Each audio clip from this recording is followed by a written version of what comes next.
అక్కడ ర్యాలీ జరుగుతున్న సందర్భంగా ఆ కాల్పుల్లో చనిపోయినటువంటి వాళ్ళు తన రక్తపు లోపల తన చొక్కానే ముంచి ఎగిరేసి ఈ సమాజం లోపల అసమానతలు ఉన్నంత కాలం, ఆకలి ఉన్నంత కాలం, దారిద్ర్యం ఉన్నంత కాలం ఎర్ర జెండా ఉంటుంది అని చెప్పేసి సమాజం వచ్చేంత కాలం ఈ ఎర్ర జెండా దోపిడీ లేని సమాజం నిర్మించే దానికోసం ఉంటుంది అని చెప్పేసి ఈ ఎర్ర జెండాను పరిచయం చేశారు.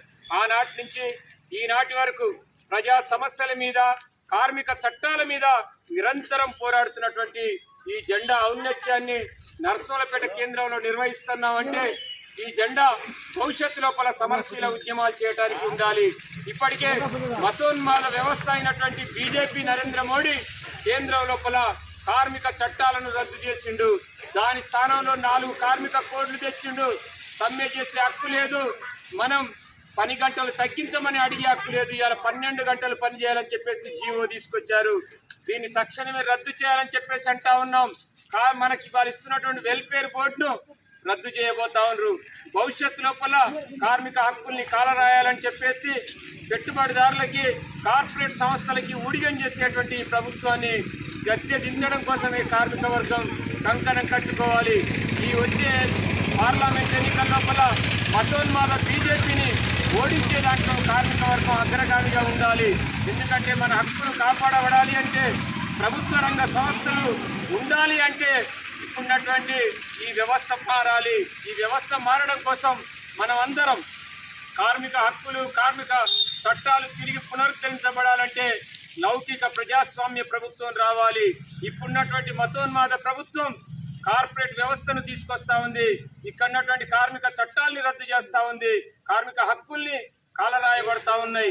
కాబట్టి ఈ హక్కులన్నీ కాపాడబడాలి అంటే ఈ వచ్చే పార్లమెంట్ ఎన్నికల లోపల ఇండియా బ్లాక్ లౌకిక కూటమికి మనం అందరం ఓట్ చేయాల్సిందిగా విజ్ఞప్తి చేస్తూ, కార్మిక వర్గం కూడా మన సమస్యల పట్ల ఏ ప్రభుత్వం వచ్చినా ఎవరొచ్చినా మనం అడుక్కునేది కాదు, పోరాడి సాధించుకోవాలి. ఇప్పుడు గతంలో ఇచ్చినటువంటి ప్రభుత్వాలు కొన్ని జీవోలు ఇచ్చి దాన్ని కాలయాపన చేశారు. భవిష్యత్తు లోపల కార్మిక వర్గం పోరాటాలకి సమాయత్తం కావాలి.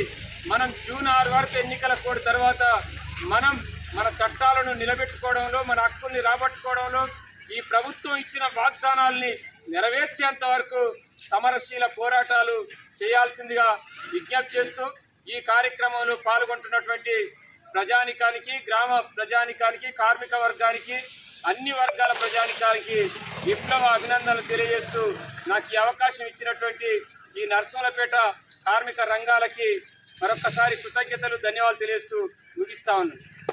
మేడే మేడే ప్రపంచ కార్మికులారా, ప్రపంచ కార్మికులారా, పోరాడితే పోయేదేమి లేదు, పోరాడితే పోయేదేమి లేదు.